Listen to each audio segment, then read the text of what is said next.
네, 전세방 구하기 너무 힘드시죠? 전월세 가격 장난 아니게 오르고 있습니다. 반대로 건물주들 대박 나고 있습니다.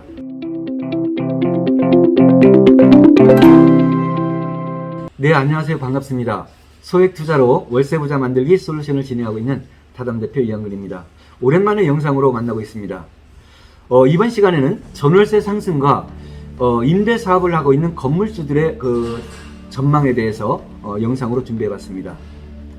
최근 모든 부동산 가격이 많이 상승이 되었죠. 아파트뿐만이 아니고 단독주택, 빌라, 땅 모든 부동산들은 다 상승이 됐다고 보면 됩니다. 이런 가격 상승은 임차료와 전월세 가격에 직접적으로 영향을 주기 때문에 부동산 가격의 상승은 전월세 가격 상승으로 반드시 나타나고 있습니다. 이러므로 인해서 건물을 갖고 있는, 특히나 다가구 주택이라든가 상가주택, 월세를 받고 있는 이런 건물을 갖고 있는 임대인들에게는 때 아닌 호황을 누리게 되고 있고요. 이런 호황은 앞으로도 계속 이어질 거라고 보여집니다. 왜 이렇게 그 전월세 가격이 상승했을까요? 제 생각에는 첫 번째는 부동산 가격이 올랐기 때문입니다. 부동산 가격이 오르면 그 건물에 새를 살고 있는 임차인들의 그 임료는 당연히 올라갈 것이라고 생각이 들고요. 두 번째는 여러분들도 잘 알고 있죠. 주택임대차 3법. 저희들과 모든 사람들이 우려했던 것처럼 역설의 부메랑이 되어서 수급의 불균형을 초래했고, 수급의 불균형으로 인해서 가격 상승으로 나타났습니다. 다음은 1인 가구의 증가에 있습니다. 임차료가 상승하는 것은 공급보다는 수요층이 많기 때문입니다. 1인 가구의 상승은 국토교통부에 따르면 2030년에서 40년까지에는 보통 40%의 점유율을 갖는다고 합니다. 다시 말하면 주택 소비 패턴이 많이 바뀐다는 이야기가 되겠고요. 1인 가구가 늘어남에 따라서 임차료도 동반 상승이 된 걸로 나타납니다. 앞으로도 이런 현상은 계속 나타날 거라고 생각이 되어집니다. 또 하나의 이유는 세금의 귀착의 문제에 있습니다. 세금이 나오면 주인들이 부담을 해야 되는데요. 임차인들에게 전가시키는 세금의 귀착으로 인해서 임차료가 상승이 되었습니다. 또 하나는 1인 가구들의 주택 소비 면적의 증가에 있습니다. 그전에는 원룸을 많이 선호했습니다만 지금은 10명의 손님을 상담을 하다 보면 8명은 1.5룸이나 2룸 이상의 넓은 공간의 방을 찾고 있다 보니까 요즘 신축 같은 경우에는 1.5룸이나 아니면 2룸 위주로 구성이 되어서 건축이 되어지는 것 같아요. 주택 소비 면적이 넓어진다는 것은 당연히 가격 상승과 연관이 있겠지요. 이런 연으로 인해서 임차료는 상승을 했고, 반대로 임대인들의 입장에서는 때 아닌 임대사업의 호황을 누리고 있습니다. 10월, 11월 그 이사 시즌이 된다라고 한다면 가격은 더 오를 것이라고 생각이 들고요. 이사 계획을 하고 계시는 분들은 걱정이 크리라 생각됩니다.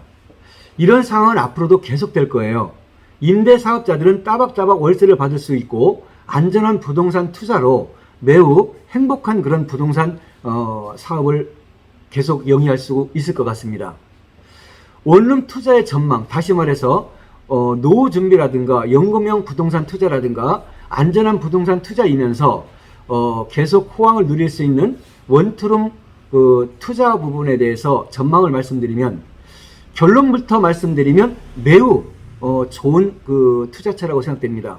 불황이 없는 그런 투자처가 될 거라고 생각이 듭니다. 그 이유는 첫째로 대출 규제에 있습니다.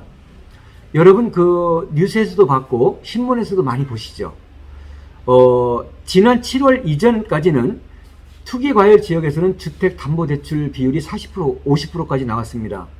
돈이 없는 분들은 돈이 없어서 집을 못 샀고 계속 그 전월세 수요자로 남았습니다. 대출을 규제를 하다가 7월 1일부터 그 무주택자라든가 신혼부부, 청년 이런 사람들에게는 7, 80%까지도 대출을 풀어준다고 했다가 한 달 반 만에 대출 전면 규제라는 초강수를 들고 나왔습니다. 지금 돈이 없는 사람들이 대출 규제가 되면은 그것이 무슨 말이냐면 평생 월세 살라는 말입니다. 참 무서운 말 아닌가요? 돈이 없어서 집을 못 샀고 대출도 안 해준다고 한다면 대출을 안 해주는 그 기간 동안 1년이면 1년, 2년이면 2년 부동산 가격은 얼마나 오를까요? 부동산 가격 오르는 만큼 우리가 돈을 모을 수가 없습니다. 그래서 대출이 나오지 않는다라고 한다면 평생 월세를 살아야 된다는, 아니면 전세를 살아야 된다는 그런 낙인이 찍힌 것과 다름이 없습니다. 이런 국민들의 대부분이 전 월세 수요자로 나타나기 때문에 임대사업은 너무도 전망이 좋다라고 볼 수가 있습니다. 자, 두 번째는 청약 대기자입니다. 서울 3기 신도시 청약 여러 가지 그 제도들이 나오고 있습니다만은 실질적으로 평균 분양가를 본다라고 한다면 돈이 없는 사람들이 분양을 받아서 중도금 대출도 안 나오고요, 잔금 대출 안 나온다라고 한다면 과연 청약이 돼도 그 집을 자기 집으로 만들 수 있을까요? 또한 10년 동안 전매 제한이 되고요. 이런 청약 대기자들이 대부분은 청약 대기자로 남고 전월세 수요자로 그대로 유지가 되는 것입니다. 자, 세 번째는 1인 가구 증가입니다. 조금 전에도 말씀드렸습니다만 국토교통부 추산 40%까지 1인 가구가 늘어난다고 합니다. 네 번째로는 주택 소비 면적, 다섯 번째는 주택이라는 것은 자기 집이 없어도 반드시 집을 갖고 살아야 됩니다. 필수제이기 때문에 임대차 시장은 계속해서 호황으로 가지 않겠나 생각이 듭니다. 이런 이유로 공실이 없고 꾸준한 임대 수익률을 유지하고 있는 건물주들, 임대사업자들, 살면서 월세 받는, 자기가 그 건물에 살면서 공실이 없고 월세가 따박따박 나온다고 한다면 이러한 안전한 자산이 어디 있겠습니까? 소액 투자로 원투룸 사업을 놓고 하는 것은 지금 벌어지고 있는 임대차 시장에서는 매우 추천드릴 수 있는 그런 투자 종목이 아닌가 생각이 듭니다. 네, 살면서 월세 받는 건물주가 되어 보십시오.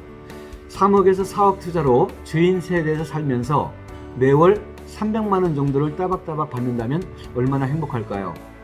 어떤 사람은 원투룸 골치 아프다고 생각되지만 어떤 사람들은 매월 300만 원씩을 따박따박 받으면서 행복한 그런 생활을 유지하는 사람들을 주위에서는 많이 볼 수가 있습니다. 집값이 오를수록 임대사업은 호황을 누릴 것으로 보여집니다.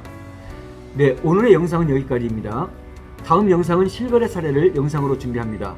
최근 1억 투자로 월 200만 원이 나오는 다가구 건물주가 된 그 사례를 영상을 통해서 준비해봤습니다. 자, 구독과 좋아요 부탁드리고 다음 영상에서 다시 뵙겠습니다. 월세부자 만들기 타담대표 이영근이었습니다. 감사합니다.